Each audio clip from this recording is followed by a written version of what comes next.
Salam kerahiman. Hari ini temanya adalah Tuhan dalam Ekaristi. Kita bisa baca dari 870. Terjadi pada tanggal 6 Januari 1937. Hari ini dalam Misa Kudus. Tanpa ku sadari, aku terserap ke dalam keagungan Allah yang tidak terbatas.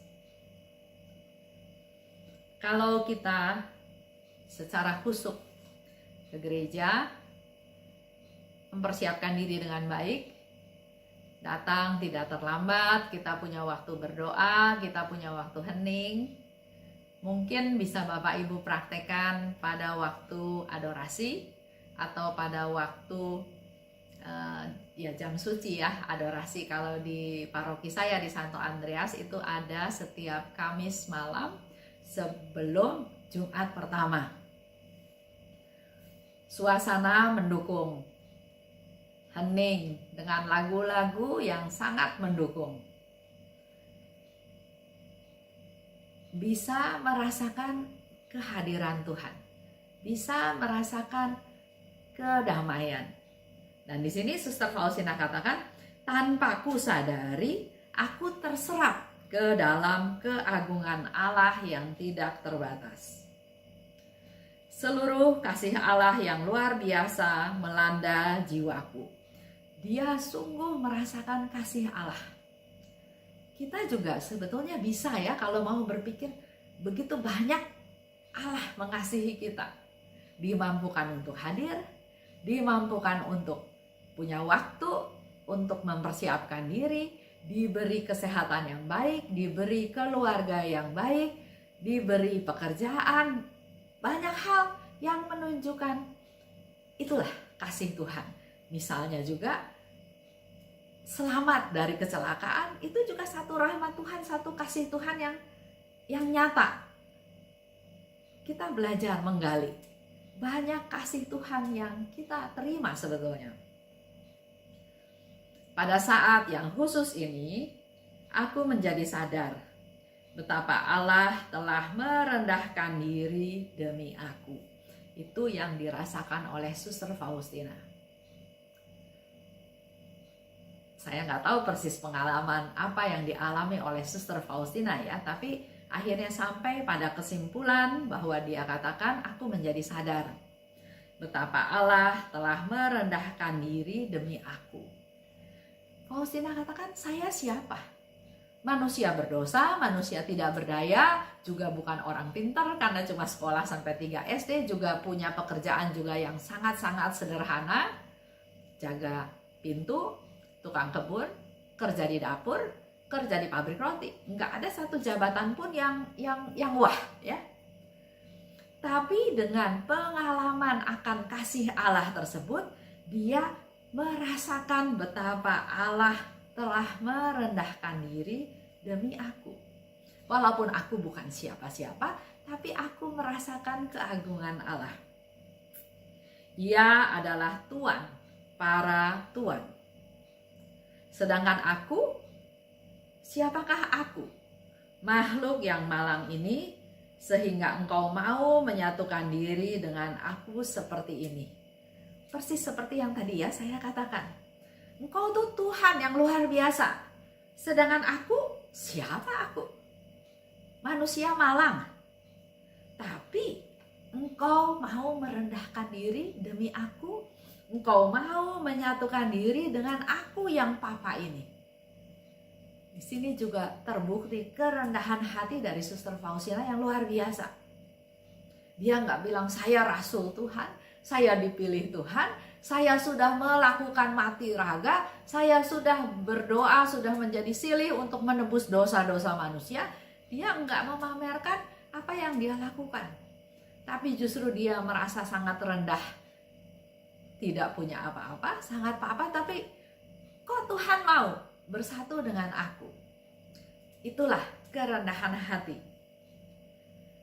Keajaiban-keajaiban yang mencekam aku sesudah menerima rahmat istimewa ini berlangsung sangat nyata sepanjang seluruh hari. Jadi dia terserap ke dalam keagungan Allah itu bukan sesaat.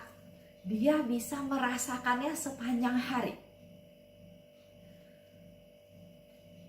Contoh ya, ada satu contoh. Saya lihat di TV beberapa waktu yang lalu. Waktu itu Jokowi, presiden kita, sedang naik mobil iring-iringan ya, beberapa mobil di suatu kota. Saya nggak tahu persis tempatnya di mana. Tiba-tiba ada seorang suster, seorang biarawati memanggil-manggil namanya. Persisnya saya juga nggak tahu apakah Pak Jokowi, apakah Pak Presiden, tapi Jokowi ini mendengar panggilan tersebut.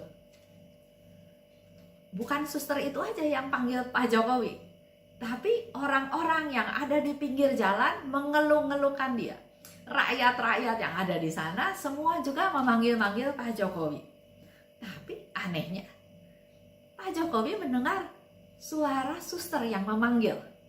Dan dia menyuruh supirnya berhenti, dia berhenti, mobilnya berhenti, dan dia keluar dari mobil tersebut. Dan memanggil suster tersebut untuk datang kepadanya. Bagaimana perasaan suster tersebut? Kalau saya lihat di TV ya, suatu muka yang begitu sukacita, begitu bergembira, dan juga termasuk surprise, terkejut, nggak nyangka kok dari sekian banyak Jokowi mendengar panggilan dia dan Jokowi merespon suster tersebut dengan memanggil suster tersebut untuk bertemu dengan dia. Pasti perasaan suster itu juga heran, siapa saya? Dari sekian banyak yang berteriak-teriak, kok suara saya yang didengar? Kok Pak Jokowi mau saya panggil? Mau berhenti, mau keluar dari mobil, dan mau bertemu dengan saya. Pasti keajaiban ini juga akan terus diingat oleh suster tersebut. Bukan sepanjang hari ya, mungkin sepanjang hidupnya dia. Kalau kita, contohnya candaan kita ya, kalau kita bersalaman dengan orang penting, ada pernah teman juga bersalaman dengan Pak Jokowi, dia katakan, tangan ini saya nggak mau cuci tangannya, karena inilah tangan yang pernah bersalaman dengan Presiden Indonesia. Ya, itu ungkapan yang luar biasa. Itu yang kita lihat ya, suster yang bukan siapa-siapa, tapi dia bisa mengalami sesuatu keajaiban. Begitu pula dengan Suster Faustina. Suster Faustina juga papa, tapi kok dia bisa merasakan keagungan Allah tersebut. Dengan memanfaatkan kemesraan yang boleh aku jalin dengan Tuhan ini, aku berdoa di hadapannya bagi seluruh dunia. Kalau tadi suster tadi dia begitu sukacita bertemu dengan Jokowi, saya nggak dengar lagi kelanjutannya apa. Tapi dalam hal ini Suster Faustina dalam sukacitanya, dalam keajaiban-keajaiban yang dia alami, dia selalu ingat orang lain. Dan dia katakan, aku berdoa di hadapannya bagi seluruh dunia. Dia berdoa pada Tuhan untuk seluruh dunia. Pada saat itu, aku merasakan bahwa seluruh dunia bergantung padaku. Ada kepedulian yang besar dari Suster Faustina untuk seluruh dunia.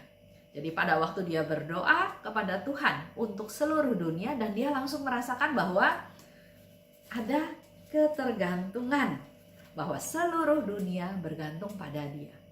Bukan dia merasa hebat, tapi dia merasa bahwa saya punya tanggung jawab, kepedulian untuk seluruh dunia. Suster Faustina memanfaatkan situasi istimewa tersebut. Dia berdoa bagi seluruh dunia dan merasa bertanggung jawab atas keselamatan seluruh dunia. Dia nggak berpikir untuk dirinya dia sendiri, tapi dia berpikir untuk orang lain. Itulah juga kerendahan hati. Terima kasih. Salam kerahiman.